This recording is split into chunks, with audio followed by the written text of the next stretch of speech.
gets into the low branches easily.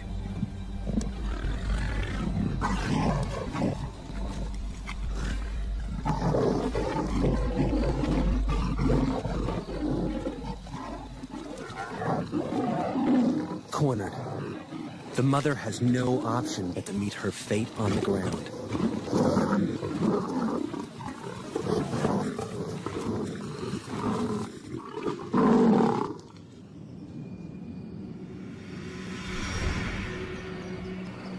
At dawn, JV and Elman scour the mother's territory and find what they fear.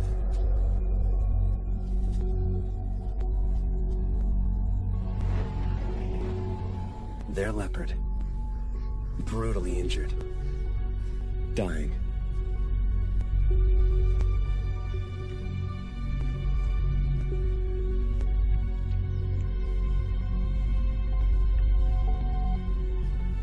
Her wounds cut to the bone.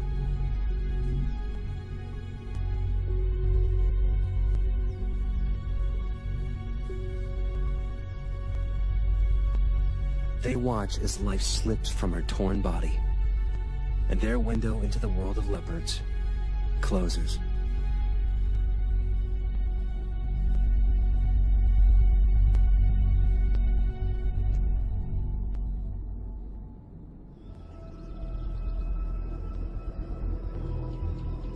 JV and Elman try to follow other leopards, particularly the mother's daughter, named Tugwan Female.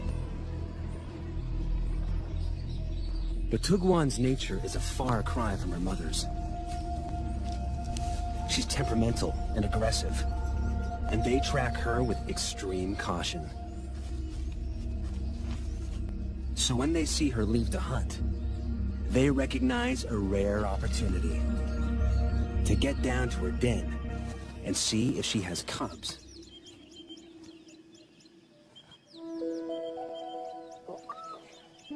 What JV finds changes his life. A tiny female cub emerges from the den.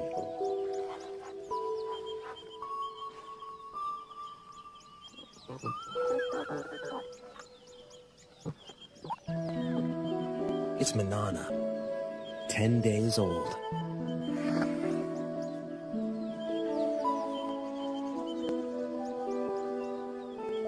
JV's window into the world of leopards opens once more.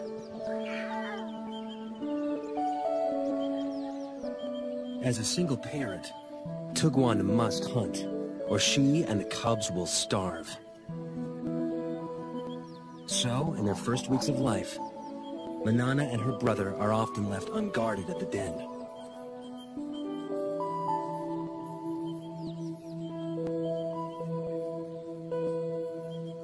Lions and hyenas kill the offspring of other predators to eliminate the competition, and unguarded leopard cubs are soft targets.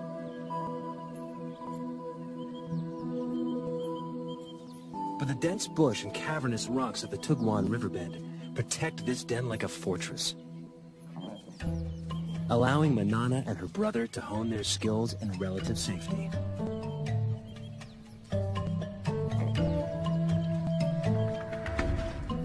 New creatures awaken their earliest hunting instincts. But it takes a little longer to grow into climbing.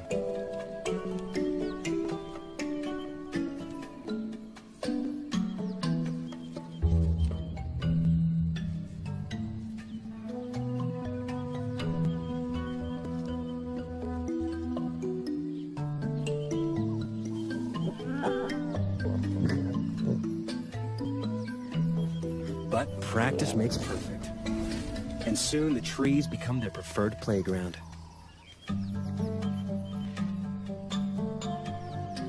And everything in them, fair game.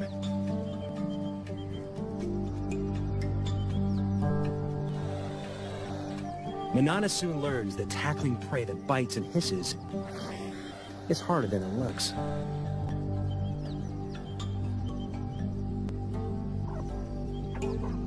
She heads down after easier prey.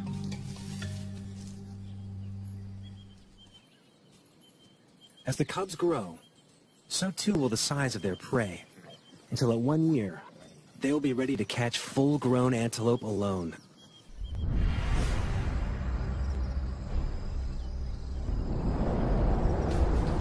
As adults, the treetops of Lundalozi will become their domain.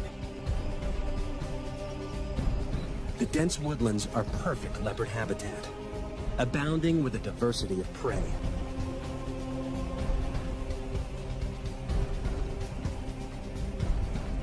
But with that prey comes other, larger predators.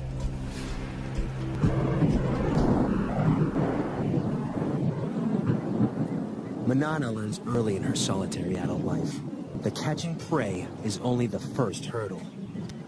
Keeping it is always a far tougher task.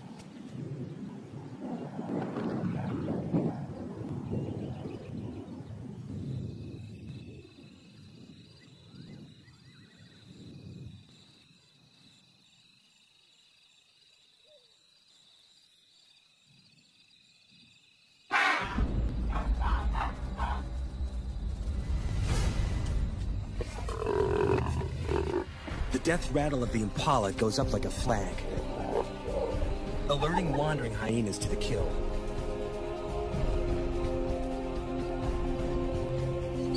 They'll stop at nothing for a free meal, and with a bite that can crack bone, they make deadly enemies.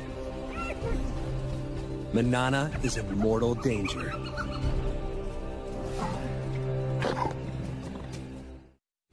Seconds after Manana makes the kill, spotted hyenas surround her. Alone and outnumbered, she can't afford to fight.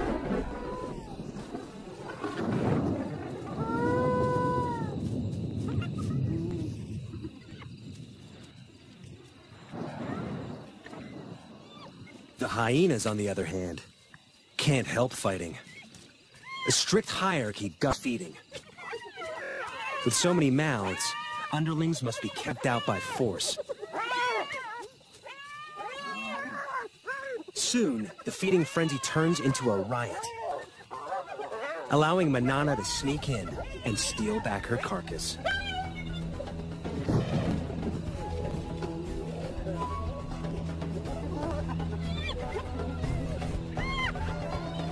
This time, she hauls it out of reach before the hyenas know what's happened.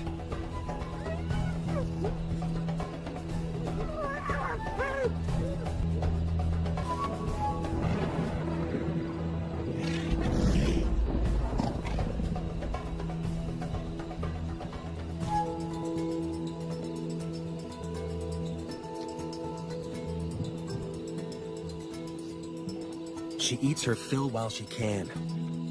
But hyenas are relentless.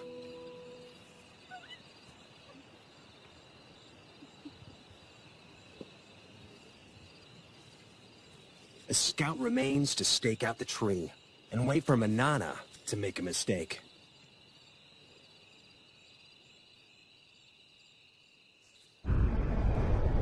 Leopards inevitably lose kills to predators. But when Manana bears her first litter, the stakes change.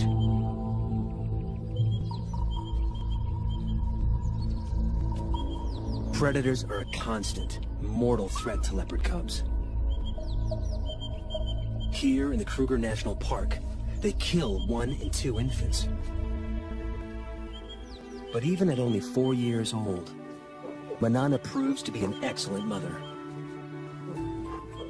Her den sites are all but invisible.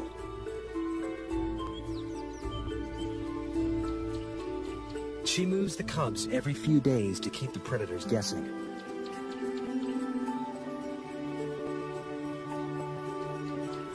Never staying in one den long enough to build up a telltale scent trail.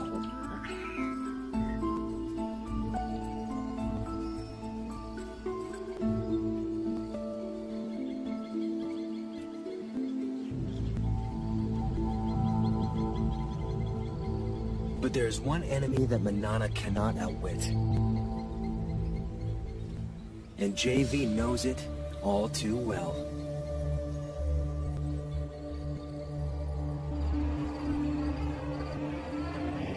A female leopard, which we called Sunset Bend female, contracted psychoptic mange.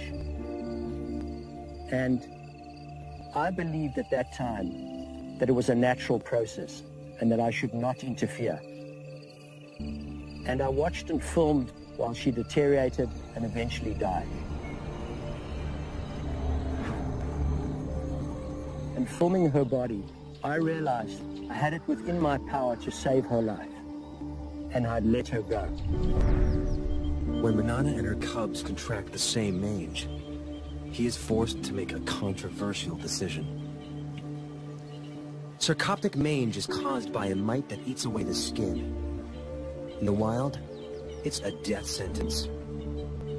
But this time, JV won't stand by and watch Manana die. To treat the mange, JV will dart a drug called ivermectin directly into Manana and her cubs.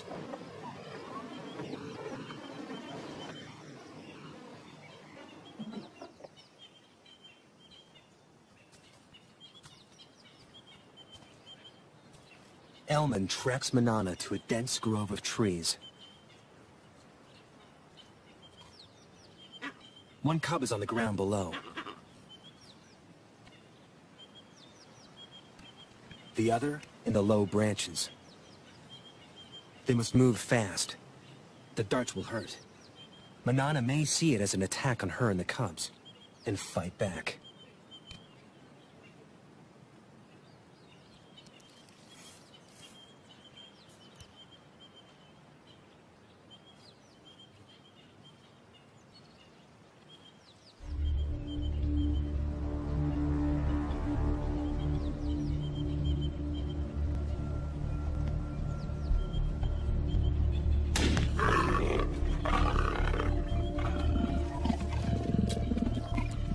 One of the few times when the dart hit Manana that I saw her really angry.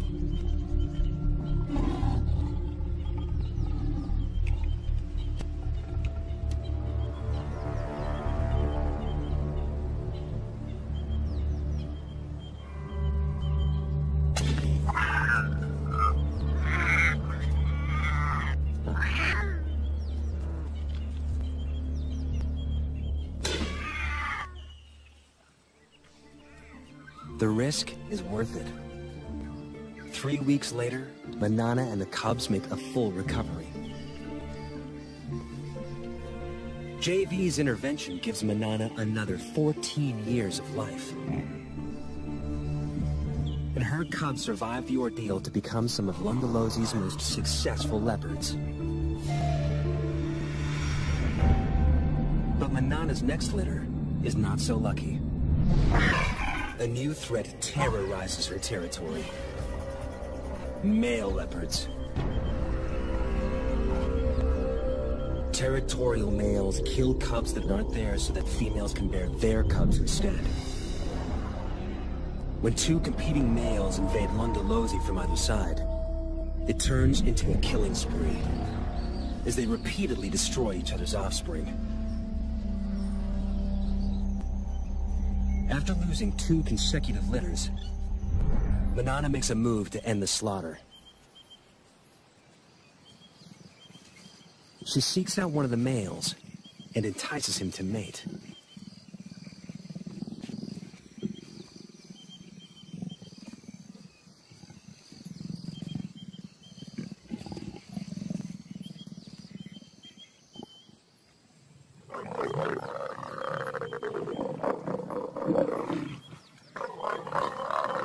Like domestic cats, microscopic spines on the male's genitalia make mating a painful process for the female.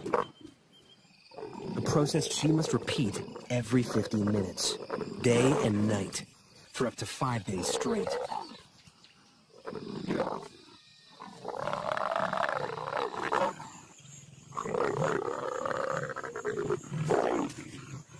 The repeated couplings force Manana's body to ovulate and help to ensure conception.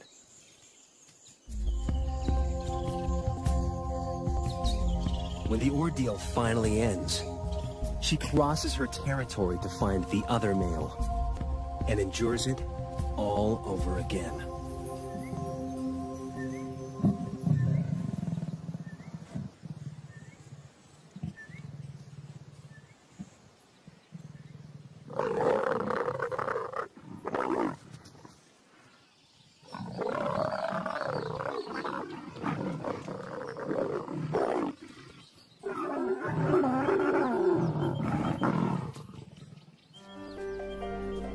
By mating with both males, Manana deceives them into thinking the resulting cubs will be theirs.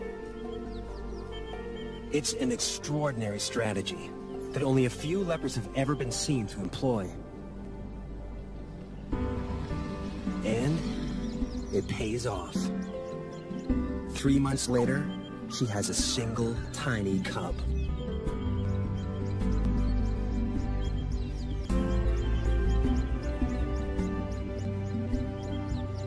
Usually, there are 2 or 3 cubs in a litter. Lions may abandon single cubs to bear larger litters. But Manana chooses to keep this only child.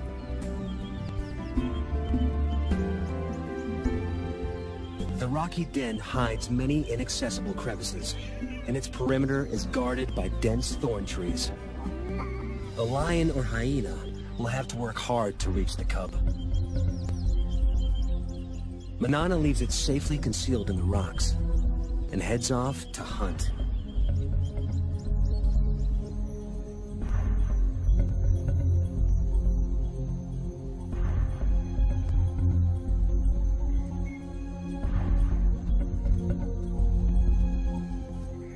But today, Manana's not the only predator on the prowl. There is one killer that can breach the den's defenses. And it's moving in, whilst Manana's attentions are elsewhere.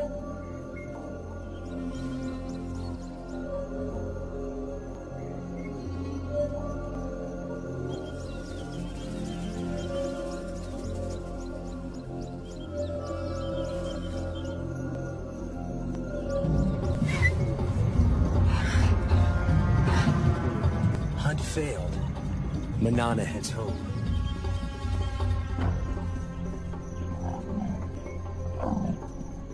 She gives a soft contact call for her cub, but there is no answer. Something is wrong.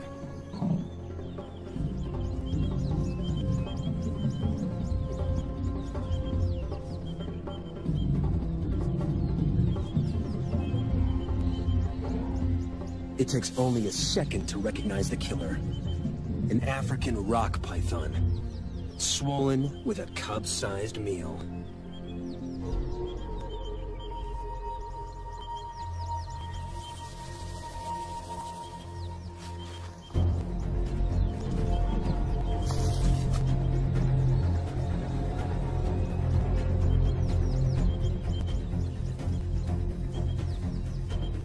Manana risks her own life as she attacks her cub's killer.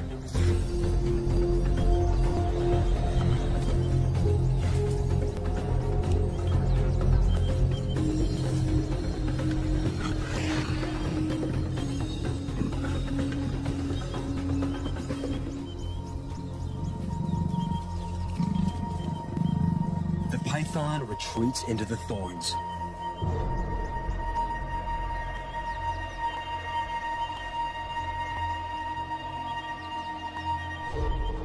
But Manana will not give up.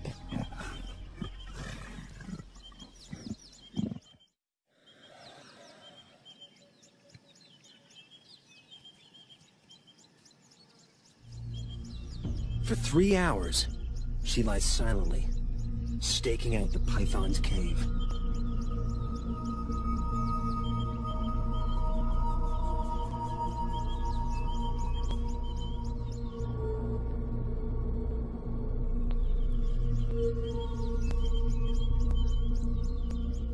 At last, her patience pays off. The injured python finally makes a move. Manana is ready for the next round.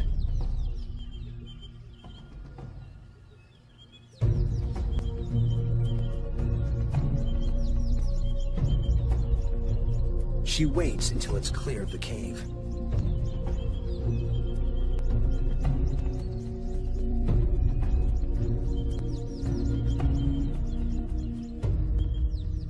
But there's no battle. A built-in reflex forces the snake to relinquish its hard-won meal.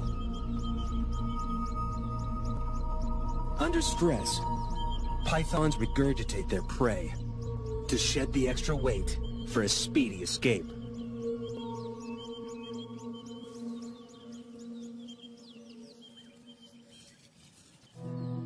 But Manana has abandoned the attack. She's got what she came for.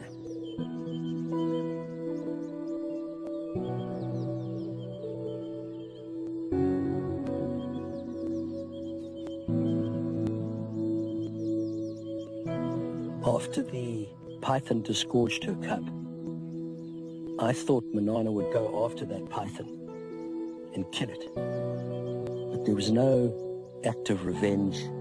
All she wanted was her tiny cub back.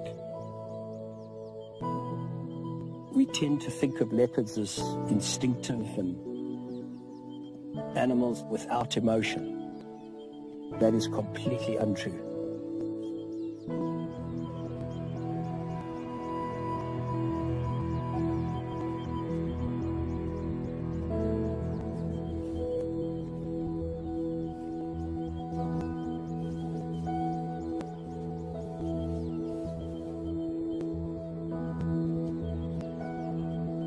Manana carries the body away from the den and begins to consume it.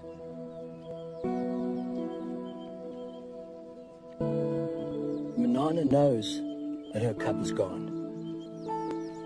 By eating that cub, I believe that she was going through a ritual. She was going through a ceremony, disposing of the cub.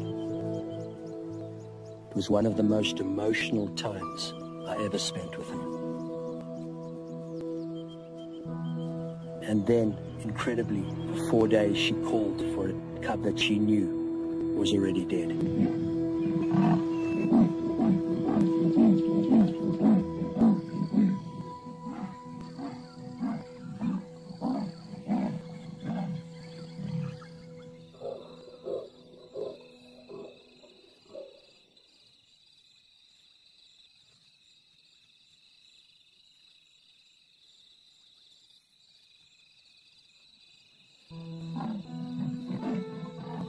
As a filmmaker, it's hard to just turn your camera on and capture the scene because it cuts very, very deep.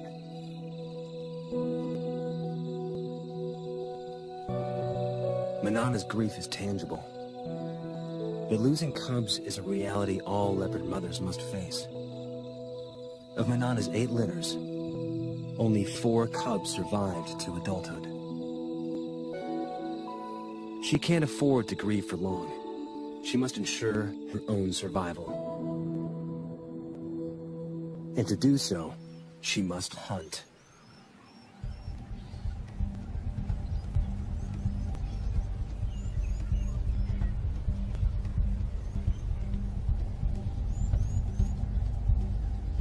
Her 15-meter vantage gives her a bird's-eye view on potential prey.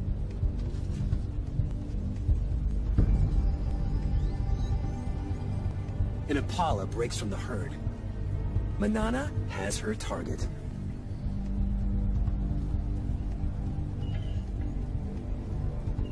Now, it's all down to timing.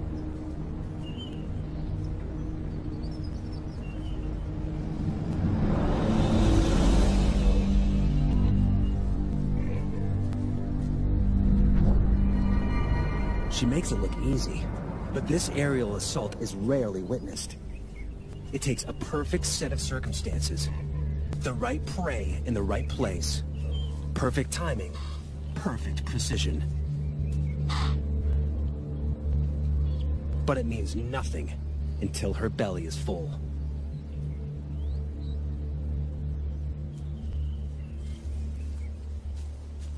She needs to get the kill off the ground quickly. But even the trees aren't always safe.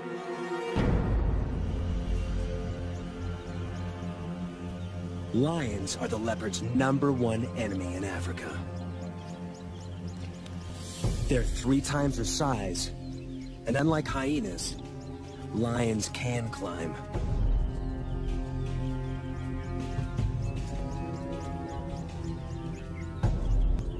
Like her grandmother, it's a threat she can't escape.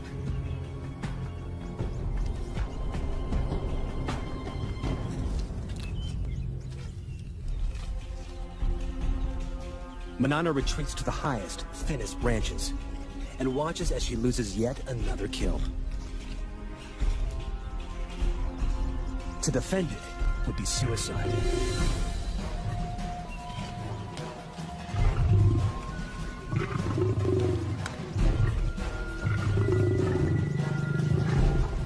The pride's forces grow.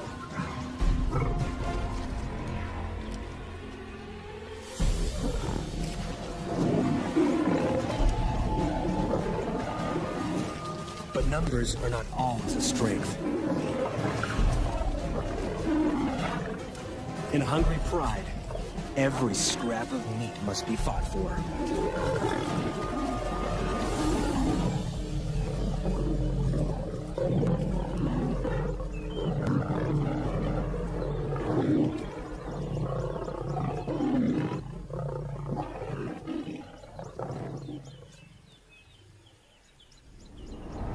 With the enemy distracted, Manana makes a swift exit.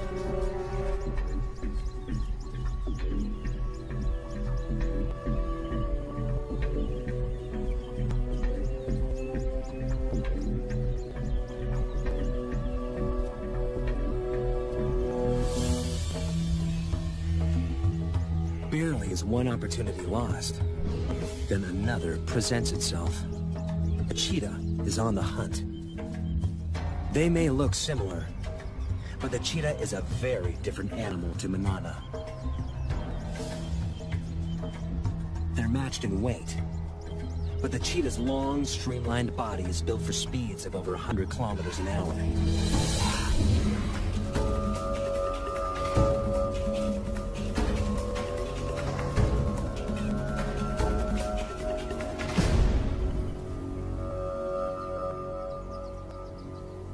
While Manana's is built for stealth and strength. This is one opponent Manana can intimidate.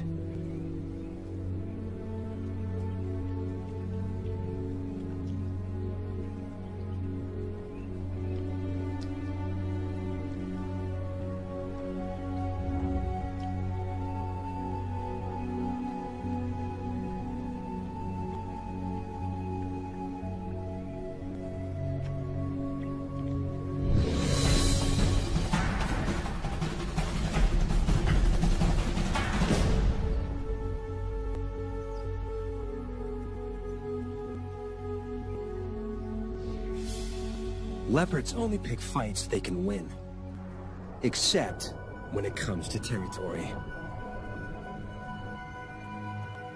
Females will fight to the death for the rights to prey, habitat, and ample den sites.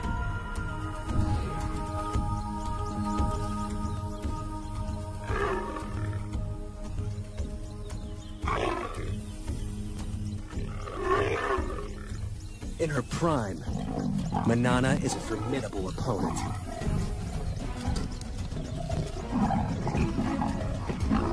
She holds Londolosi's best territory for most of her life. But keeping it means fighting often. And risking severe injury.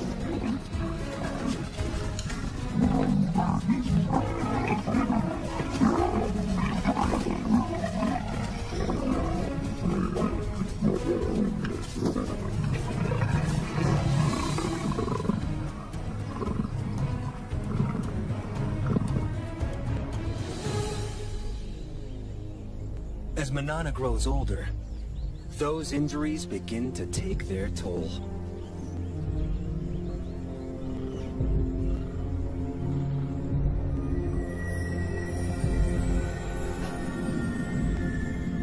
She's now an old leopard of 16, She's lived more than 4 years longer than most wild leopards, and her body is shutting down. She can no longer afford to fight for territory.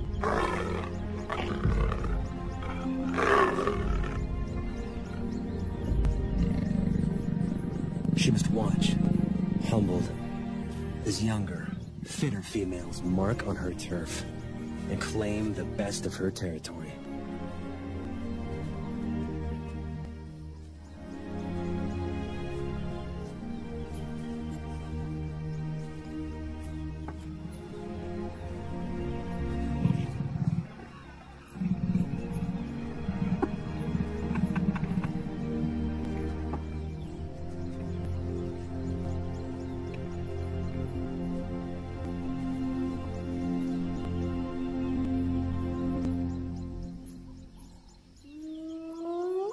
A familiar whoop gets her attention. A much-needed meal could await nearby. Scavenging from the hyenas that plagued her youth now helps to keep her alive as an old lady. As usual, they fight over who has the right to feed. It's getting tougher and tougher for her to hunt. So if she can scavenge some meat from this kill, it'll keep her going for a while. And as the meat gets separated and spread around, she may have a chance to pick up a piece of meat and jump into a tree. But while there's so many hyenas, it's very, very dangerous for her to go in now.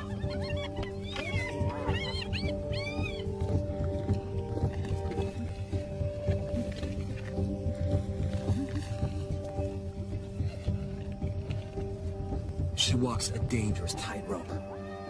Scavenged meat could keep her alive. But if she's discovered, the hyenas may attack.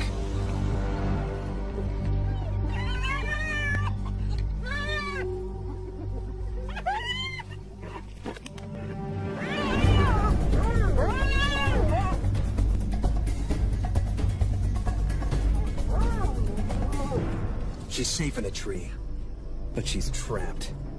The hyenas will show no mercy if she comes down.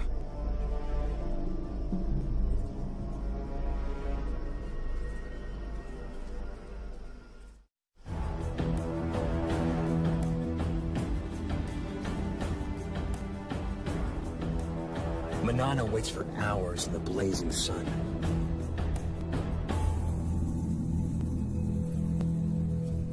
Until the hyena matriarch makes off with the last of the carcass.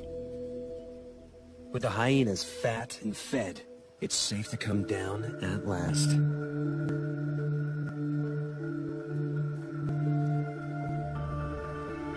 The ordeal has cost her precious energy. Energy she will struggle to replace.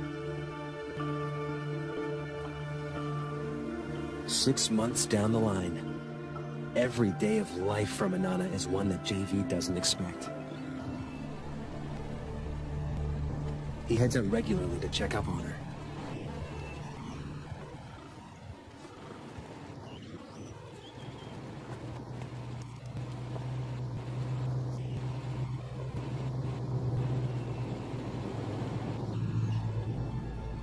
She's in the treetops, and she's seen something. She'll eat anything she can catch now, no matter how small.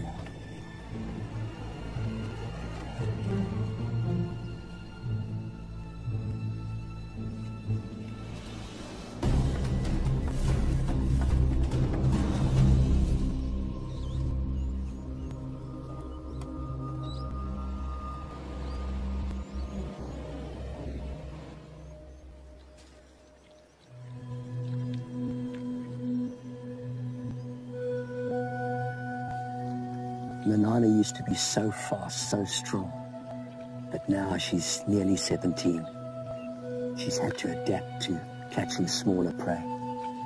She's caught this monitor lizard, but still surviving, still using every trick to ensure her survival.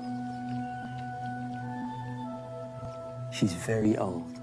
She can't have long to go.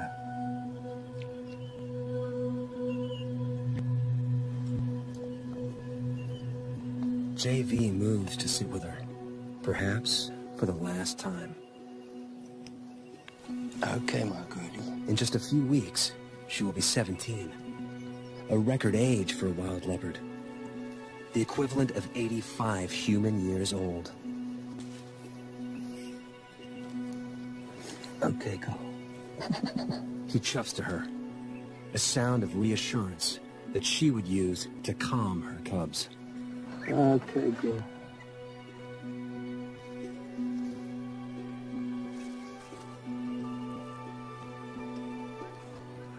Okay, girl.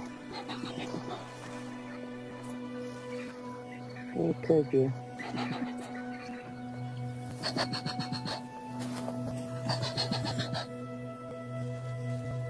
He does not fear her, nor she him. They have earned each other's trust.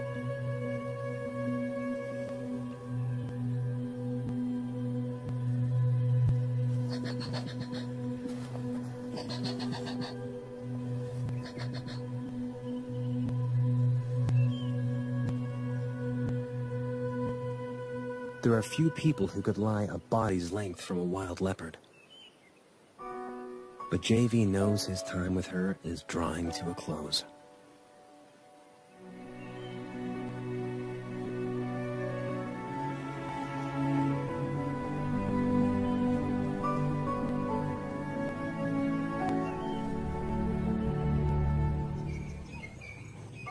Soon the day comes where JV no longer finds Manana anywhere in her territory. And he knows she is gone. When I go out into the bush at Lololozi, I expect to see Manana around every tree. But of course, this incredible leopard is gone. Truly fascinating creature. The male hippo stands at about 1,5 meters tall and has been known to weigh up to 2 tons. Every schoolchild knows that hippos need fresh water in which to fully submerge and support this huge mass. The water also needs to be drinkable, and their preferred feeding places are within 1 to 2 kilometers of good water that is at least 1,5 meters deep. They can swim on the water's surface or underneath, remaining submerged for up to 6 minutes. Nostrils and ears can be closed to prevent water ingress. This yawn, where the hippo displays the tusks, is a sign of dominance and a signal to intruders to keep away. At dusk, hippos leave the water to graze through the night. 99% of their food intake is fresh grass, yet hippos don't actually eat as much as you might expect, given their huge body size, approximately 12 kilograms a day.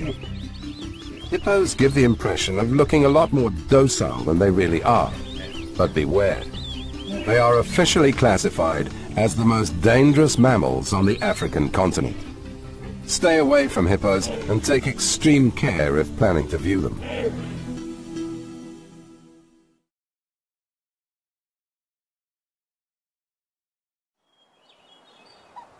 Male giraffes in the southern African lowveld stand at 5,5 meters at head height. They are larger than the females and have 2 felt-like horns which are thicker.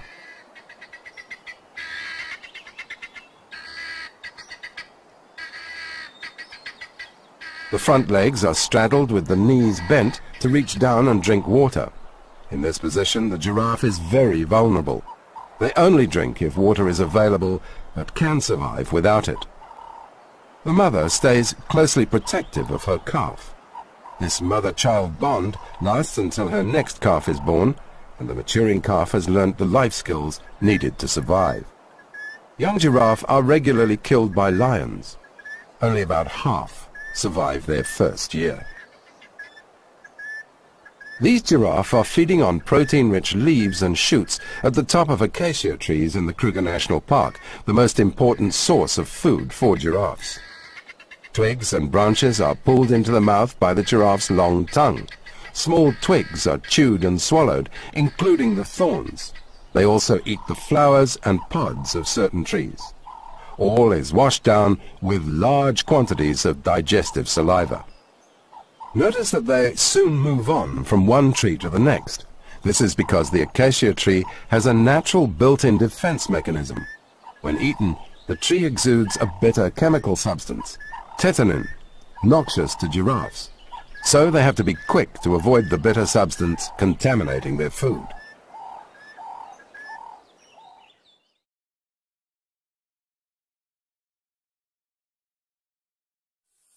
The gemsbok, with its characteristic long horns and three-colored hide, is a desert animal, adapted to survive in regions without surface water. They're commonly found across Namibia and Botswana. These gemsbok are filmed in the Kalahari. Gemsbok obtain their water by digging for bulbs, tubers, roots, and desert fruit. They graze principally at night, when their body temperature is cooler and the moisture content of the grazing is higher. Both males and females make full use of their long, sharp horns for fighting, to demonstrate dominance. In contests, bulls sometimes stab backwards over their shoulder, puncturing their adversary with their tips. The horns are also used for defense, slashing against their predators, such as hyena.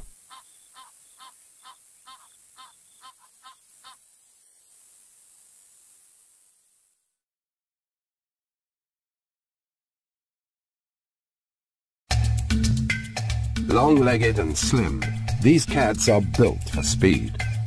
Unlike the leopard, the spots are single and not formed in groups of rosettes.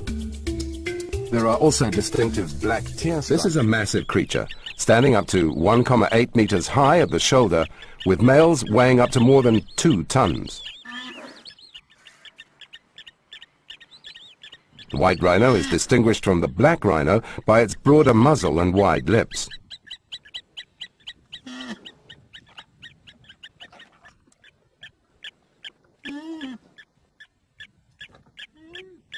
Here is a female with her calf typically at her foot. Cows are ferociously protective of their young and will charge to protect them. The mature bulls tend to be solitary and territorial, marking out their territory with their feces. When meeting submissive neighbors at their boundaries, they rub horns amicably. Fights usually occur over territorial disputes and females. Rhinos have developed an extraordinary thick skin to provide protection from lethal horn sparring. Rhinos need grassland to survive. They are heavy grazers, combined with water. They prefer a flat habitat and plenty of cover for protection. They spend 50% of the day grazing on fresh grass and drink water in the afternoon and night. As you can see, they also eat soil for its minerals. These rhinos are mud bathing to provide protection from ticks and other parasites, and to keep their skin cool in the sweltering tropical heat of Kruger National Park. You will notice that the female's horns are shorter than the bull's. Rhinos can live to a venerable 40 to 45 years. They've been heavily poached throughout history, mainly for their horns. And conservation programs and patrolling operations have been very instrumental in protecting them in the second half of the 20th century from near extinction in southern Africa. Today there are several thousand white rhinos in Kruger National Park and Umfolozi, and their numbers are increasing.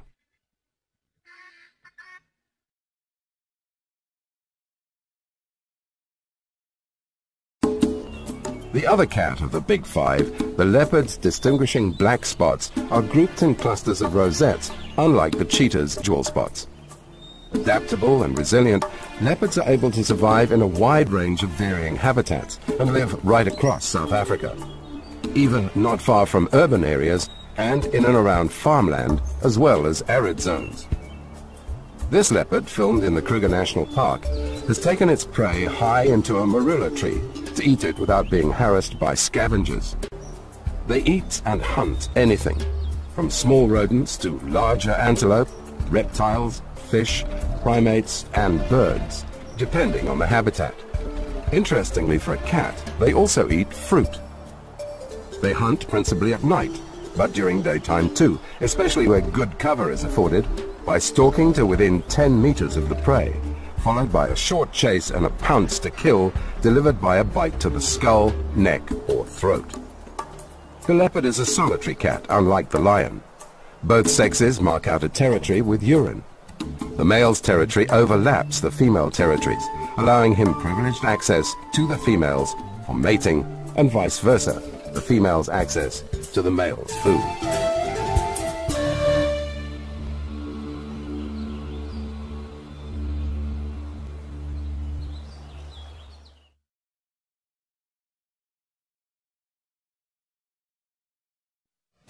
These are African buffalo, the fourth of the big five.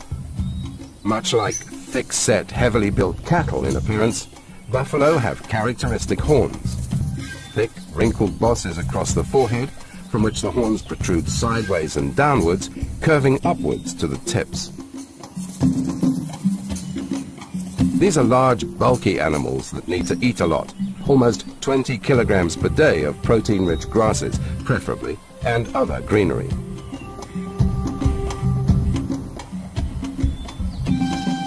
Buffalo are sensitive to heat and need plenty of water.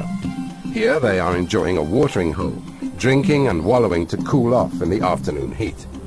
They often need a drink twice a day and need habitats that have plenty of rainfall. As well as the cooling effect, wallowing is also part of the buffalo's social activity. A way of... Willkommen in Afrika. Nehmen Sie Platz und begleiten Sie Kevin und Mara bei der aufregendsten Safari ihres Lebens. Eine atemberaubende Reise von der namibischen Skelettküste über den ganzen afrikanischen Kontinent bis zum Gipfel des Kilimanjaro. Zu Land, zu Wasser und in der Luft freuen Sie sich auf die Schönheit Afrikas im spektakulären, nie dagewesenen 3D. Produziert vom 3D-Pionier Weltstraßen.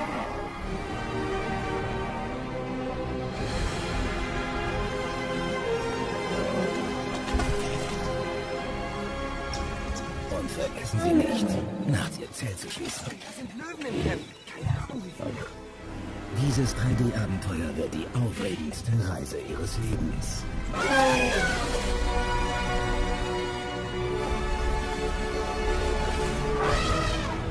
African Safari 3D.